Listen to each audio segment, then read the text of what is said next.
Well, for more, I'm joined by Dr. Malcolm Jorgensen, who's a research associate with the US Studies Centre at the University of Sydney. Welcome, Dr. Jorgensen. Now, with these polls, with the caucuses, I should say, they were contrary to the polls, the results we saw today, weren't they?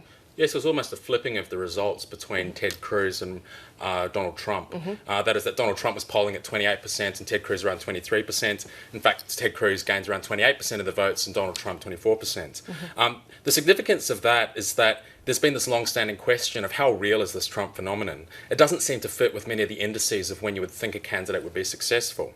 And in some ways, some of the foundations for a successful campaign aren't evident as much in Trump's campaign. And that is, he's almost relying on the force of his own personality and saying, I had more people turn out to my rallies than Ted Cruz did, for instance. But Ted Cruz, first of all, had a good ground game, if you like. That is, that he had large teams of people actually saying who's actually going to turn up and making sure that those supporters actually translate into votes. But secondly, there are some fundamentals, like the fact that Iowa is largely influenced by the evangelical vote, and Ted Cruz is a true evangelical. I don't think many people would really believe that Trump is, even though he's tried to say he is recently. And so, on the Democratic side, what do we take from that? So it's a dead heat, basically. But who really won in that sense? Well, it's very interesting. I mean, this is the unexpected element of this campaign among many. It's that both of those candidates are at 49-point-something%. Hillary Clinton, it seems, will probably win. She only needs to get just over the line because of the caucus rules. There'll be no recount. So a win will be a win in that sense. It was always expected that it would be close.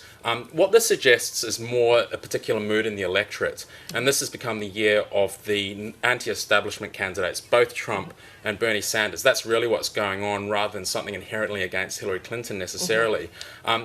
All of the polls indicate that Hillary Clinton will win the overall nomination. She may not win, she's unlikely she'll win the next primary in New Hampshire, but in South Carolina and states from there on, she's likely to be more successful. And that goes back to this point that Iowa isn't decisive in and of itself. It's just an indication. It exposes strengths and weaknesses. That's basically where we get what we get from it.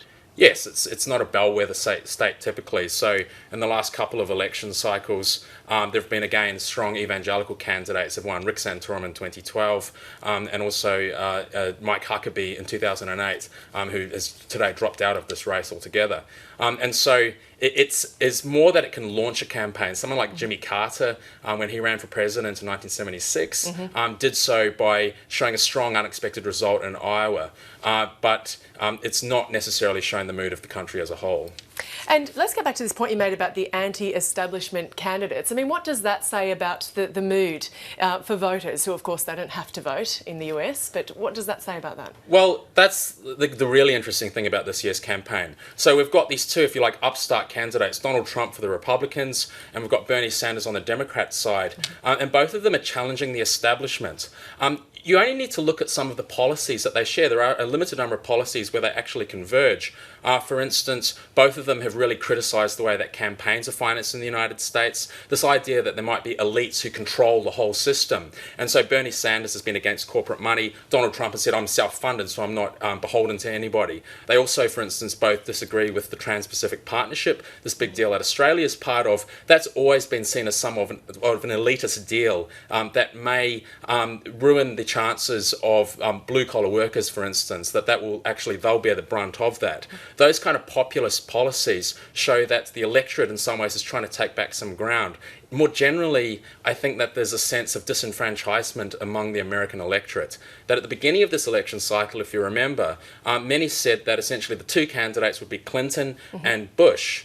Jeb Bush, the son of the former president and brother of a former president. This idea that these two dynasties were going to determine what the outcome was has really been resisted by the American public. And in some ways, this is a protest more than a specific adherence to the policies or the real chances of each of these candidates. Dr. Malcolm Jorgensen from the US Studies Centre, thanks so much for your insights tonight. My pleasure.